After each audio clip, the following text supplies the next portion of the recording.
Next, I'd like to ask the question. Unincorporated county areas like South P Street, Cone Avenue, and Girard Avenue are within the city's sphere of influence, but mainly depend on domestic wells that are at risk of contamination or running dry. At the same time, city residents are often unable to afford their water bill. If elected, what actions will you take to ensure that residents within the city's sphere of influence and within the city limits have access to safe and affordable drinking water? I believe during COVID, the city implemented a program to help people with that were having issues paying their water bills. And so we need to find ways. I know PG&E offers certain programs for people who have medical issues that need to run their electric bill, the electricity for like a CPAP machine or something. So we need to do things like that to help those residents that might need extra services or additional help to pay for their utilities. And so that is one thing that we can explore as a city. The unincorporated county areas, including the county islands, can be very different. Some have city water and sewer right now. Some are on wells and drainage and things. We need to be able to help those places that are not on city services get on to city services. We can fund that. We can, again, if we have a grant writer, there's money out there. Sawyer mentioned PG&E, that's some of the money. There's other money from the state. Everybody should be entitled to safe drinking water. And engineering that is part of the city's responsibility, and the affordability should be on the burden of the city to make sure that we provide that to everybody. I'm going to speak from experience from working at the city. Back in 2006, there were loan programs available from the city for people who wanted to tie into city sewer and water that were in unincorporated areas within the county. It made it affordable for them to do those tie-ins, which can be very cost prohibitive over time, over a period of 15 or 20 years. I'd like to see those programs brought back. Also, because we know that it's next to impossible to get a permit to dig a new well in the state of California, we have to have something in place that we're not charging $100,000 to have access to clean water and a sewer line when there's already an existing main that could be just blocks away. So again, I'd like to see those loan programs come back. I'd like to see the city offer those again to people in those unincorporated areas so that they have access to fresh, clean water and sewer. In regards to P Street specifically, I've heard over the years from Ana Maria, who's a resident and she lives on P Street, who talks about the issues of needed and why they want to be incorporated. From what I heard from the city again is the cost to connect. A number that was thrown out was $2 million to connect to the necessary lines to sewer, for example. Currently, there's a lot of funding available through the EPA for connectivity. I would really want to see the city go after these funds that are available to start connecting to sewer and water. As we've seen the trends, we're going north, but we're not investing back in neighborhoods that have been here. As a city council member, I will definitely be using my platform to advocate for accountability from the Public Utilities Commission to hold players like PG&E accountable. I've heard from neighbors in District 5 as that being a #1 issue as I'm going door to door is the cost of running AC or CPAP machine.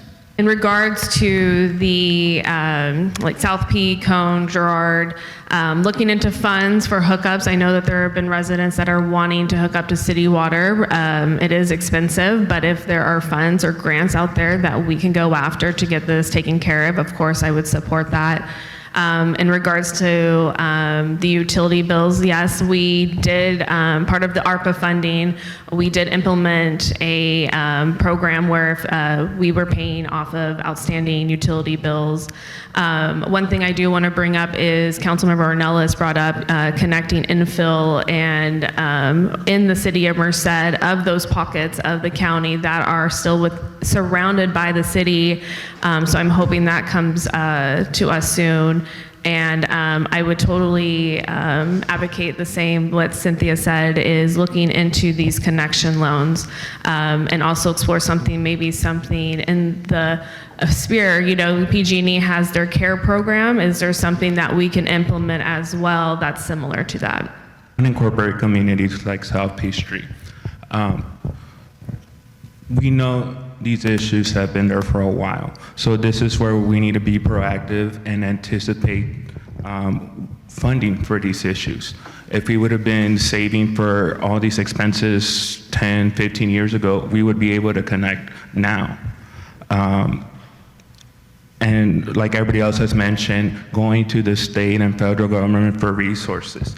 As to safe and affordable drinking water for Merced residents now, I am disappointed that the governor recently stopped the bill that would provide similar discount as CARES for water.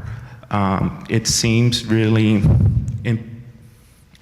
the city needs to do more to encourage our state and federal officials to provide these kinds of funding so that low-income families and households have access to safe and drinking water.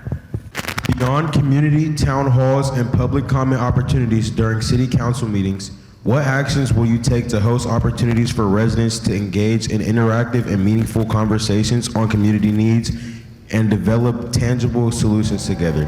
The city of Merced, they host town halls every year, about 3 a year, and they are throughout the city of Merced, and that is the perfect opportunity for residents to come and talk about the issues that they're seeing. And we kind of guide our goals and priorities based on what we're hearing. Last year, the number one thing was traffic and speeding and the enforcement of what was going on. And in addition to that, I mean, my email and my voicemail are always open. The amount of people that reach out to me on social media for their issues, it's a 24/7 communication line to me, and I've always helped them in regards to their issues of what's going on for not only the city of Merced, but also District 5. The first thing that I think the city council can do is host more town halls throughout the year, not just at the beginning of the year. And maybe they don't need to involve the entire city council. Maybe it can be the mayor and your district representative so that you can have them in smaller, more intimate settings and you're not trying to speak in front of 7 people. Something else that I think city council members should do, and something I can commit myself to, is actually doing the outreach to our constituents. To get people involved, I think we need to go to the people. Expecting them just to show up and bring their issues isn't enough. When you only have a meeting on Monday evenings, you very limited in the number of people that are going to bring their concerns, right? Working class families are not going to be able to attend the meetings on a Monday evening, because they have to work the next day or take care of their children. 3 town halls a year is not enough. And setting the goals and priorities at 8 a.m. on a Saturday morning is not adequate.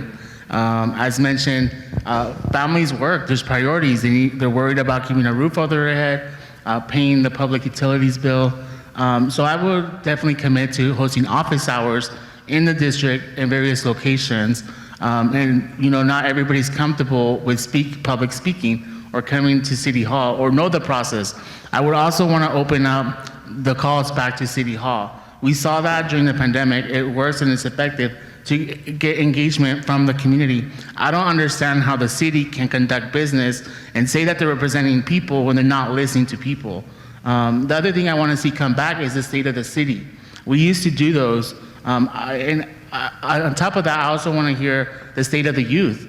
I want to make sure that we hear from our youth and provide an opportunity and a platform to hear how our young people are doing. As Sarah said, we're a representative government. We listen to people. People can get hold of us by voicemail, by email, by social media, but there is no substitute for town halls. You get to hear other people's views.